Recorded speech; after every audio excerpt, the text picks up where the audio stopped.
Este viernes 22 de noviembre, en tapa a tapa, compartimos nuestra lectura de Ezequiel 44, verso 1, hasta el capítulo 45, verso 12.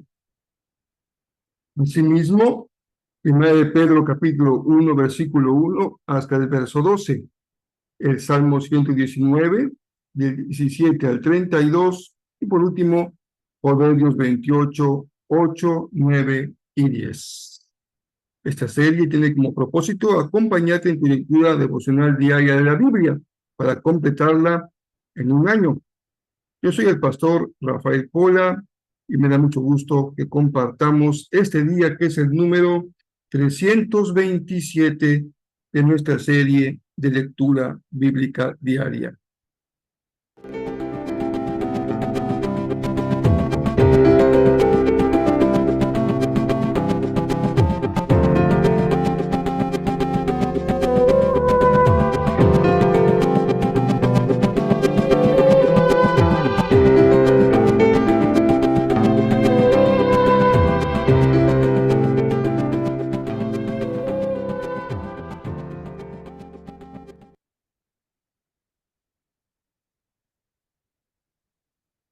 Como solemos hacer cada vez que empezamos una nueva porción bíblica, libro o carta, compartimos un resumen. Y en este caso lo haremos respecto a la primera carta del apóstol Pedro.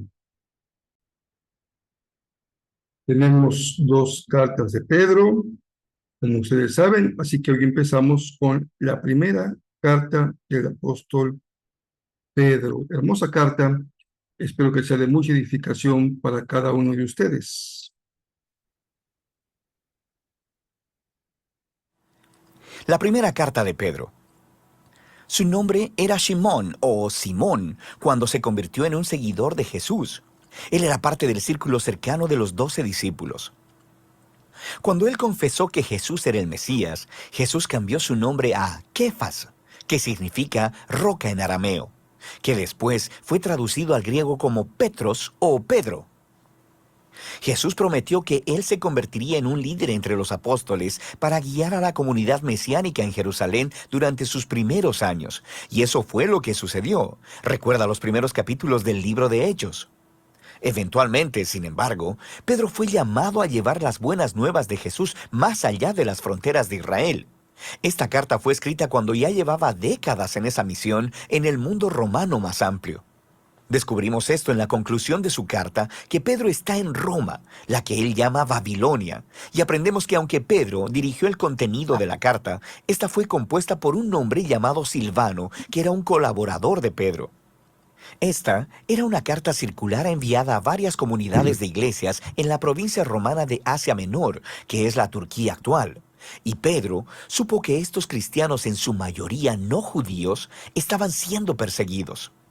Ellos estaban enfrentando hostilidad y acoso de sus vecinos romanos y griegos, así que Pedro escribió para animarlos en medio de su sufrimiento.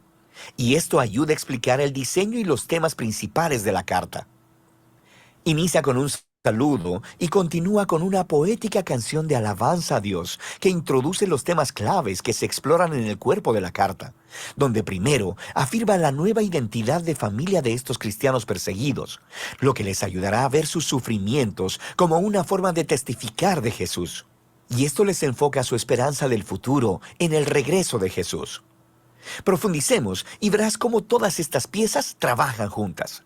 Así que Pedro inicia saludando a estas iglesias como el pueblo elegido de Dios que están exiliados alrededor del mundo. Ahora, Pedro deja claro a través de la carta que estos cristianos a los que está escribiendo son gentiles. Pero aquí, él los describe con frases del Antiguo Testamento que describen cómo Dios eligió al pueblo de Israel, la familia de Abraham, quien fue un exiliado y peregrino. Esta es una estrategia clave que Pedro repite a través de toda la carta. Él quiere que estos cristianos no judíos que estaban sufriendo vean que a través de Jesús ellos ahora pertenecen a la familia de Abraham. Así que ellos son exiliados peregrinos, al igual que Abraham. Son malentendidos, maltratados y buscan su verdadero hogar en la tierra prometida. Pedro continúa esta idea en la canción inicial. Él alaba a Dios por haber hecho que las personas nacieran de nuevo a una esperanza viva a través de la resurrección de Jesús en el poder del Espíritu. Dios está invitando a todas las personas a una nueva familia centrada alrededor de Jesús. Una familia a la que le ha sido dada una nueva identidad como hijos amados de Dios y que tiene una nueva esperanza, la de un mundo renacido por el amor de Dios cuando Jesús regrese como Rey. Y para las personas que tienen esta esperanza, el sufrimiento y la persecución son en realidad un extraño regalo, porque deshacen las falsas esperanzas y distracciones como un fuego purificador, y nos recuerdan nuestro verdadero hogar y nuestra verdadera esperanza. Así que, paradójicamente, las dificultades de la vida pueden en realidad profundizar nuestra fe, la hacen más genuina. A partir de ahí, Pedro pasa al cuerpo de la carta, pero va a explorar todas esas ideas a mayor profundidad. Así que él primero desarrolla el tema de la nueva identidad de familia del pueblo de Dios. Él toma aún más imágenes memorables del Antiguo Testamento sobre la familia de Israel, y luego las aplica a estos cristianos gentiles. Entonces, como los israelitas que dejaron Egipto, ellos también deben ceñir sus lomos y dejar atrás su antigua manera de vivir mientras van camino a un nuevo futuro. De manera que ahora ellos son el pueblo santo de Dios, que están en camino a través del desierto. Son el pueblo del nuevo Éxodo, quienes han sido redimidos por la sangre de Jesús, quien es el Cordero definitivo de la Pascua. Son el pueblo del nuevo pacto, que tienen la palabra de Dios en lo profundo de ellos, restaurando sus corazones y renovando sus mentes. Son el nuevo templo, construido sobre el fundamento de Jesús mismo, y son el nuevo reino de sacerdotes, quienes sirven a Dios como sus representantes a las naciones. Ahora, al aplicar todas estas increíbles imágenes a estos cristianos gentiles perseguidos, Pedro está colocando su sufrimiento en una narrativa completamente nueva. Y esto nos lleva a la siguiente sección. Su persecución en realidad puede ayudar a traer claridad a su misión en el mundo, la de llevar testimonio de la misericordia de Dios entre las naciones. Así que Pedro primero les anima a someterse al gobierno romano, incluso si es opresivo. Sí, él reconoce que su persecución, su sufrimiento, es injusto, pero la resistencia violenta no resuelve nada, sin mencionar que traiciona las enseñanzas de Jesús, quien amó a sus enemigos en lugar de matarlos. Después, Pedro resalta específicamente la muy difícil situación que enfrentaban los esclavos cristianos y las esposas cuando vivían en los hogares romanos donde el jefe de familia no seguía a Jesús. El problema es que se esperaba que todos en la casa se sometieran y adoraran a los dioses del jefe de familia. De manera que Pedro está consciente de que dar tu lealtad a Jesús generará sospecha. Así que Pedro dice que es verdad. Todos los cristianos, incluyendo a los esclavos y a las esposas romanas, han sido completamente liberados por Jesús, pero deben demostrar esa libertad no a través de la rebelión, sino resistiendo el mal de la misma manera en que lo hizo Jesús, a través de mostrar amor y generosidad a tus enemigos. Y en los hogares donde el esposo también es cristiano, la historia es distinta. Ellos deben tratar a sus esposas de manera totalmente diferente a como lo hacen sus vecinos romanos, considerándolas como iguales delante de Dios y dignas de honor y respeto.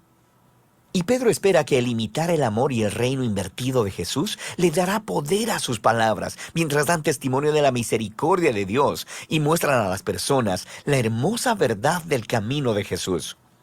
Pero Pedro también es un realista. Él sabe que los cristianos seguirán siendo perseguidos, así que les recuerda de su vindicación futura. Él recuerda cómo Jesús mismo fue perseguido injustamente y asesinado por poderes humanos corruptos, pero en realidad estaba muriendo por los pecados de sus enemigos. Y después, Él fue vindicado y le fue dada la vida de resurrección por el Espíritu. Y ahora Jesús está exaltado como Rey sobre todos los poderes humanos y espirituales. Luego Pedro muestra cómo el bautismo apunta a la vindicación de los seguidores de Jesús. Entonces, como Noé, ellos han sido salvados a través de las aguas, no como un ritual mágico, sino como un símbolo sagrado que muestra el cambio de su corazón, su deseo de ser unidos a Jesús en su muerte y resurrección. Y así que ahora, incluso si son asesinados por seguir a Jesús, su esperanza está en la vindicación y exaltación futura junto a su rey, lo que lleva a Pedro al movimiento final. Él les recuerda las palabras de Jesús, que sus discípulos deberían considerar un honor y un gozo el ser perseguidos, así como él lo fue. Pedro luego llama a los líderes de iglesia a cuidar de estos cristianos sufrientes y a mostrar la misma clase de liderazgo de servicio que Jesús hizo con sus discípulos. Y finalmente, Pedro les recuerda a estos cristianos acerca del verdadero enemigo al que se enfrentan. La hostilidad no es simplemente cultural o siquiera política. Hay fuerzas oscuras de maldad espiritual que están trabajando, inspirando odio y violencia. Y ellos deben resistir esta maldad, permaneciendo fieles a Jesús y a sus enseñanzas, y anticipando su regreso y victoria final sobre esa maldad. Pedro concluye con una oración por fortaleza divina y envía un saludo de la iglesia en Roma, a la cual él llama Babilonia. Eso es genial. Pedro aquí está adoptando la tradición de los profetas del Antiguo Testamento, para quienes el nombre de Babilonia se convirtió en un arquetipo para toda nación corrupta. Así que Roma se ha convertido en la nueva Babilonia, y es en su imperio donde el pueblo de Dios está ahora exiliado de su verdadero hogar en la nueva creación. La primera carta de Pedro es un poderoso recordatorio de la esperanza cristiana en medio del sufrimiento. El pueblo de Dios ha sido una minoría incomprendida desde su mismísimo comienzo, y deberían esperar enfrentar hostilidad, porque han sido elegidos para vivir bajo el reino de un rey diferente, Jesús. Sin embargo, la persecución puede convertirse en un regalo extraño para la iglesia, porque ofrece una oportunidad de mostrar a otros el sorprendente amor y generosidad de Jesús, que es motivada por su regreso. Y de eso se trata Primera de Pedro.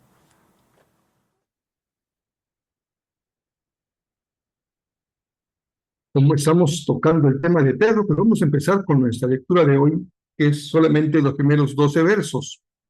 Aquí Pedro, como el autor de la carta, se dirige a iglesias en diferentes regiones de Asia Menor: Ponto, Galacia, Capadocia, Asia y Bitinia, lo cual nos enseña que esta carta es como un tipo carta circular. A diferencia de otras cartas que tienen un destinatario específico, aunque también se compartían, sabemos que las iglesias compartían las cartas, en este caso hay una condición generalizada para estas iglesias a las que el apóstol Pedro va a atender. Y hay algo muy importante en el espíritu de la carta con la que empezamos el día de hoy: una actitud de esperanza. Las cosas están siendo difíciles, han sido expatriados, perseguidos, son peregrinos, y la misma expresión peregrino no solamente es alguien que dejó su lugar o que ha sido llevado de un lugar a otro, como Israel conducido a Babilonia, sino que en ese caminar Pedro entiende que es como aquel que se dirige a un destino ya elegido como superior, como el que va a algún lugar de culto peregrinando. Dice Pedro que nuestra vida, nuestro paso por esta tierra, es como un peregrinaje hacia la patria celestial. Y en ese peregrinaje, lo que Pedro ve en el destino final es la consumación de la salvación. Algo que ya empezó. Somos salvos, estamos siendo salvos en el proceso de la vida y seremos salvos en la consumación final. Estos 3 tiempos de la salvación no solemos explicarlos con detalle, los pasamos por alto, pero es muy importante entenderlo. Fuimos salvos por la sangre de Jesús. Hoy estamos siendo salvos en ese proceso de santificación en el que vivimos, y seremos plenamente salvos en el tiempo final de la consumación de nuestra salvación. Y dice algo más: las pruebas tienen una utilidad. Finalmente, el que es probado está mostrando del material del que está hecho. Es decir, la forma como tú haces frente a una prueba muestra realmente quién eres. Lo es así en la vida. Se muestra nuestro carácter, nuestra formación, nuestras convicciones, y qué decir cuando se trata justamente de la obra de Dios. El Señor permite que esas pruebas den testimonio de la fortaleza de nuestra fe y de nuestro carácter. En Ezequiel, que es el texto con el que empezamos generalmente, porque es el primero que leemos, continúa la visión de Ezequiel sobre el templo. Ahora lo conduce el hombre, la figura de hombre, a la puerta oriental, y en esa puerta la encuentra cerrada. Y ya aquí encontramos toda la enseñanza de la lectura. Un lugar cerrado por el paso del Señor y su presencia es totalmente de santidad. Debe cerrarse esa puerta, nunca volverse a utilizar, y solamente el príncipe podrá comer bajo la puerta como una señal de gracia a su investidura, para que esté a los pies de la gloria del Señor. Y aquí hay un gran contraste entre la santidad, que aquí se describe con tanta claridad, y la profanación. ¿Cuál es el gran pecado de un ámbito religioso, de un espacio religioso sagrado? La profanación del espacio sagrado. Desde Moisés, ¿se acuerdan? Moisés, quita tus calzados, porque el lugar que pisas es un lugar santo. Ese concepto de la santidad de Dios y del lugar de culto es lo que Israel ha profanado al llevar personas y rituales indebidos en la presencia del Señor. Así que es muy específico el mensaje para Ezequiel respecto a quién puede ser sacerdote, de qué familia pueden ser, por qué razón pueden ser, cómo deben de vestirse, qué deben de cuidar, cuándo deben de oficiar. Y todo esto nos lleva a nuestra propia relación con Dios cuando hemos reconocido, como vimos en Hebreos, a Jesús como nuestro sumo sacerdote, y todos nosotros, como nos enseña justamente Pedro, que somos un reino de sacerdotes y gente santa. Es el mismo compromiso que está aquí en la profecía de Ezequiel. No es menor nuestro compromiso, no es menor nuestro llamamiento, no es menor nuestra dignidad y nuestro cuidado de nunca profanar el lugar de la adoración. El Salmo 119, el Salmo de la Palabra. Les extraigo solamente una gotita de miel, el verso 18, abre mis ojos para que vea las verdades maravillosas que hay en tus enseñanzas. Recuerden que para hablar de la Biblia podemos usar varias expresiones. La primera es revelación, la segunda es inspiración y la tercera es iluminación. Cuando el Señor habla a sus profetas y les da a conocer su palabra y su voluntad, les está revelando la palabra, revelándose a sí mismo como Dios. Y para ello, Él inspira a hombres escogidos para que pongan por escrito lo que el Señor ha revelado de sí mismo. Eso se llama inspiración y está restringida a los escritores bíblicos. Pero el Salmo nos habla de la última fase o el último aspecto, la iluminación. Cuando vamos a la palabra, necesitamos el auxilio del Espíritu que lava nuestros ojos, nuestro entendimiento y nos permita comprender la palabra del Señor. Dice el Salmo, abre mis ojos, ilumíname, Señor, para que vea las verdades maravillosas que hay en tus enseñanzas. Más allá de lo que leemos, la verdad que se nos revela mediante la iluminación del Espíritu Santo. Por último, Proverbios. Solamente recupero el verso 9. Dios detesta la oración del que no hace caso de la ley. Fíjense, si no hay una congruencia entre tu práctica de vida y tu oración no llega muy lejos, dice el libro de Proverbios. Mucho ánimo, trabajemos hoy viernes, haz una llamada, manda un WhatsApp, habla con un vecino, con un amigo, invita a lo que se sume a las cenas. Hagamos la labor todos los días, tengamos en nuestro corazón una persona, un invitado, alguien que podamos compartirles esta visión de incrementar nuestro número de cenas. Espero que así sea, para que seamos de bendición. Fíjense, mis hermanos queridos, hacerle la diferencia a 120 familias hasta hoy, se dice rápido. Pero si fuera solamente para una, ya es muy valioso. Imagínense bendecir a 120 y a las que podamos llegar con un esfuerzo decidido de nuestra parte. El domingo muy especialmente bendecidos porque vamos a hablar de la gratitud. Y tendremos una clase especial, una clase que muchos necesitan y que espero que no se pierdan. Vamos a hablar de la higiene del sueño, porque ya muchos batallamos con el sueño. Vamos a aprender algunas cosas que nos pueden auxiliar para mejorar nuestro sueño. Así sea, que así sea. Les mando un abrazo cariñoso. Dios les bendiga muy ricamente.